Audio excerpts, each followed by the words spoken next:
sənin bura gəlişin bir çox həmkarlarına örnək oldu bu addımın. Baxmayaraq ki, Fərdinə aranızda müəyyən bir incilik olmuşdu, amma onun və çətin anında yanında oldum.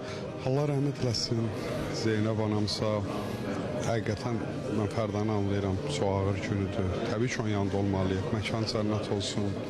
Allah qalanlara səbir versin, uzun ömrü versin. Vallahi deyəcək çox söz yoxdur ki, belə durumlarda birbirimizin yanında olmalıyıq. İşdə ola bilər fikir ayrılıq olsun, amma xoş gündə, belə kədərli gündə birbirimizin yanındayıq həmişə.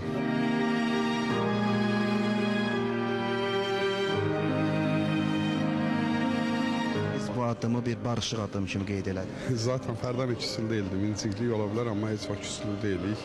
İşte inşallah ki, indən sonra şadlıqlarda görüşərik. Fərdanın kədəri bizim kədərimiz, baş sağ olsun. Məkanı cənnət olsun.